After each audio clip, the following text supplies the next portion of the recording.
us.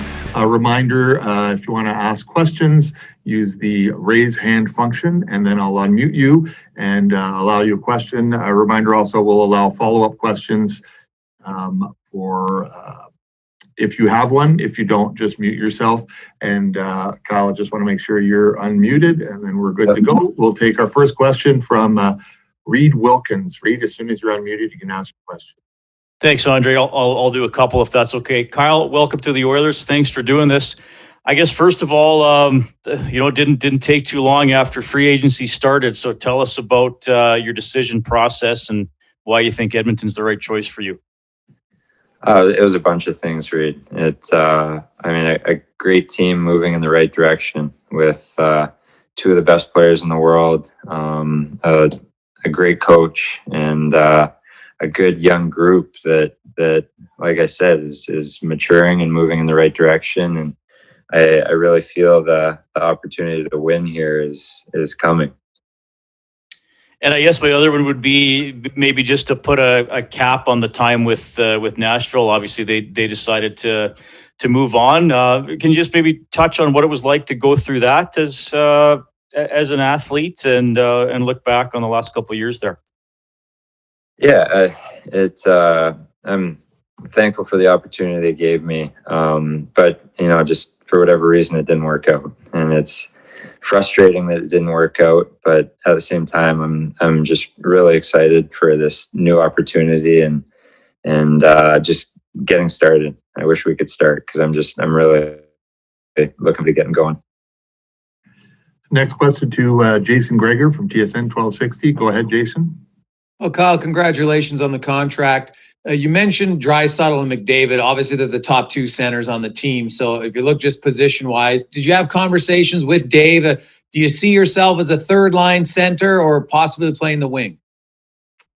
I think playing in that third-line center role and just helping out from a depth standpoint and honestly doing whatever the team needs me to do, I'm on board for. So I just want to be a part of that group and that team because it's, like I said, there's good things ahead.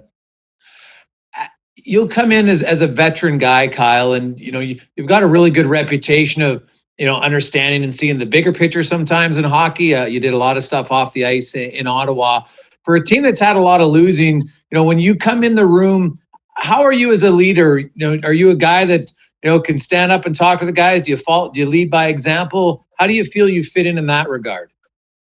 I try to lead by example, and I've been very lucky to have some great captains over the course of my career. I had Shane Doan in Arizona to start my career, and then I had Daniel Alfredson for a long time in Ottawa there, and I'm good friends with Erik Karlsson, who was a captain for a bit, and just leading by example, and then I'm not a overly big vocal person out loud, but I'm big on creating kind of relationships individually and kind of understanding everybody and just kind of I feel like if you can get the best out of each individual, then collectively bringing it together and it'll help form the best team. Next question to Derek Van Diest from Post Media. Hi, Kyle. Welcome to Edmonton. I just wanted to ask you about your game. You've always been an offensive guy. In the last couple of years, is there a transition to being a more defensive role now, or do you still expect to kind of play in an offensive role here with the Oilers?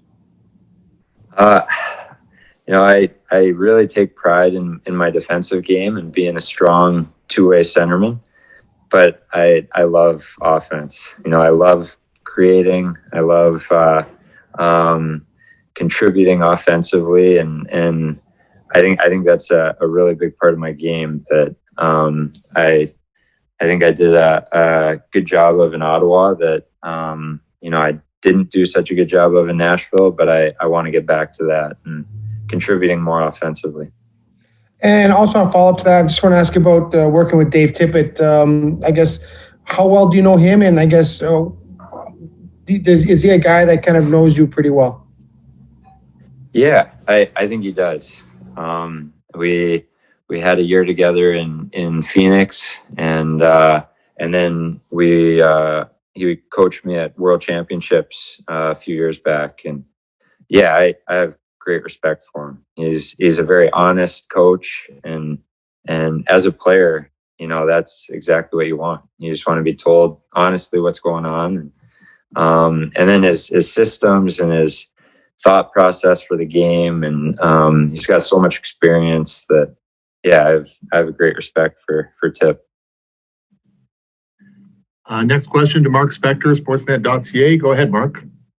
Yeah, Kyle, just to kind of follow up on that last question. So, you come in here, like you're a third overall guy and you've had a lot of offense in your career. And, when a young guy comes along, drafted highly, of course, everyone expects 80 points out of him every year. I get I get that. You come in here and, of course you got to score some points, but they got guys here who score points, especially up the middle. Is this a point in your career where you transition a little bit and you take on a little bit of a different role? Do you look at this as a new perspective for Kyle Turris in the role you'll take here in Edmonton?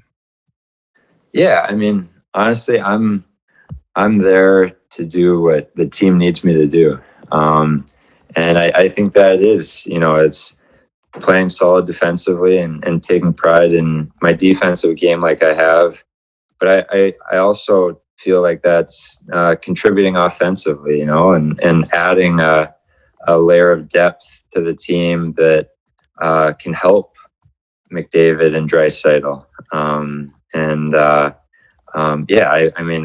I want to help the team in both aspects.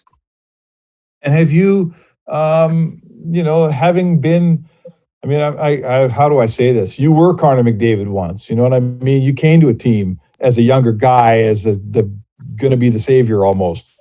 Now you're older, right? You've been through all this stuff. I think there's a lot of mental and a lot of perspective that you would bring to the table for a younger team like this. Is that fair? Yeah. I don't know if it's fair to say I've ever been a Connor McDavid.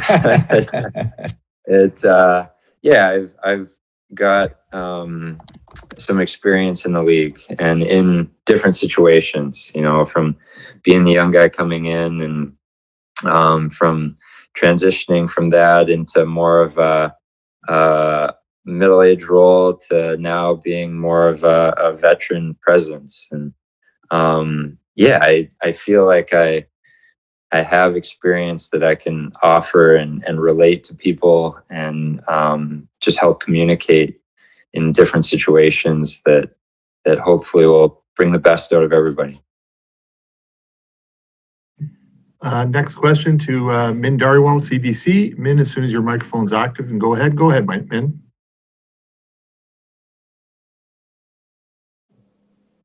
Hello, Min. A reminder while we're waiting to see if we can activate that, use the raise hand function if you'd like to ask a question. Min, your microphone is indicated as open here, so if you can try to ask your question, please. Okay, having some problems with that one, so let's go to the next question. Jack Michaels, Ched Radio. Jack, go ahead as soon as your microphone is active. Go ahead. Kyle, I just wanted to ask you from a team perspective. A couple of years ago, you were really knocking on the door overtime to go to the Stanley Cup Final, a Game 7 against Winnipeg. At this point, with having accomplished a great deal, is the team goals ever more at the forefront of your mind in terms of getting over that hump? You've been close and haven't quite tasted it yet. What part of your decision lies in that motivation? It was a big part of my decision.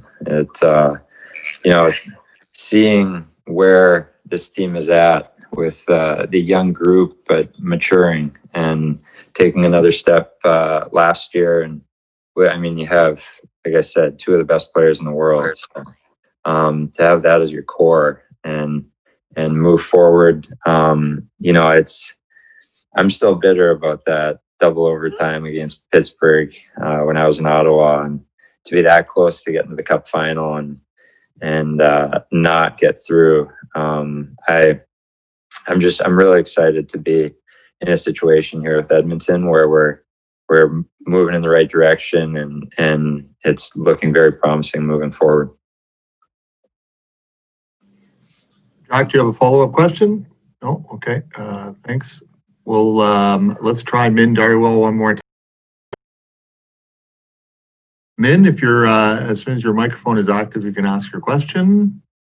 Doesn't seem to be activating, so Min is perhaps not there. So let's open up, go to the next question. We'll go to Reed Wilkins, Jed Radio. Reed, go ahead. Yeah, I'll just jump back in here, Kyle. Quick question about, first of all, being in the bubble here in Edmonton and any time or connections you might have to Edmonton or Northern Alberta. I'm not sure if you have any, but I want to ask. Yeah, I mean, the bubble was it was really neat to see the facilities, because it was the first time I'd been in the Oilers locker room.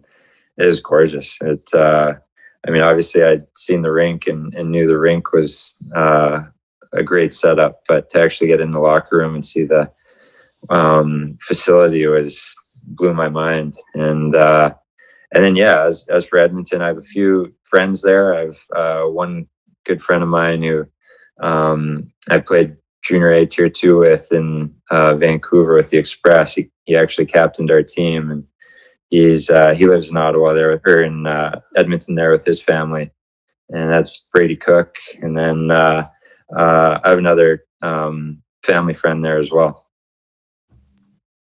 Thank you. Thank you, Reed. Next question to Derek Van Diest from Post Media. Derek, as soon as your microphone's active, you can ask your question. Go ahead. Thanks, Andre. Kyle, I want to ask you about the range of emotions in the last couple of days. You go from being bought out to signing a contract, for the Oilers. What was that like? I guess it's got to be, in one sense, it's got to be, obviously tough to be bought out, but then it could be totally contrasting to signing a contract 2 days later.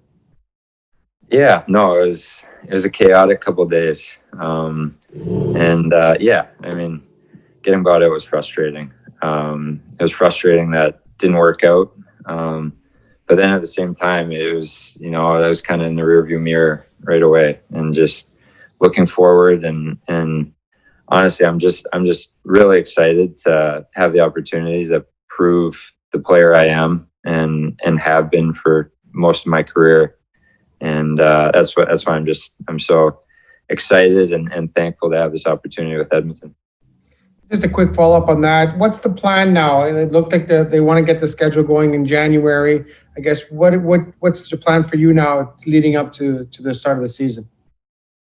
Well, we're my wife and I are gonna sit down and kind of figure out what that is gonna look like as to when we're gonna get to Edmonton and whatnot. But I'm assuming it'll be probably sometime soon, probably sometime in the next month or so. And yeah, we have kind of things to figure out and loose ends to tie up out here in Ottawa and down in Nashville. And yeah, I'm on a real good routine of working out and skating and just kind of gonna start getting everything set for the move. Okay, Kyle, we've lost your camera, so I'll try to reactivate that. Nope. There we go. There we go. We're back. Awesome. Next question from Ryan Richard. We've lost you again, Kyle. Turris. Okay, there we go. Hey, can you hear me, Kyle? Yep. Oh, thanks. Congrats on the deal. Little birdie out of Nashville told me a story about the amount of time you spent on Zoom calls with special needs kids during the pandemic. How much time and commitment you put into causes that were important to you. I know you're a family guy as well. Can you maybe just discuss what role that's played for you kind of over these years, and specifically the time you spent on those Zoom calls with those kids during the pandemic who maybe couldn't see their friends? I just think the position that we're in, we're in a position where we're lucky to be able to have the opportunity to meet these kids and other people and just to be able to put a smile on somebody's face. My wife and I think it's a neat position to be in, and we try to meet as many people as we can, because we feel lucky to be able to do that. So it's it's a lot of fun. We really enjoy it. I'll give it 1 second to see if there's any other further questions. I should make a note to media, and this will be news to Kyle Turris as well, but the Oilers have just announced we've signed Tyler Ennis to a 1-year contract, so we'll be sending out information on shortly on doing a Zoom call with him as well. I think that's it for questions, so thanks very much, Kyle. Thanks for joining us. Look forward to having you in oil country. Welcome to Edmonton. Thanks, guys. I can't wait to get there.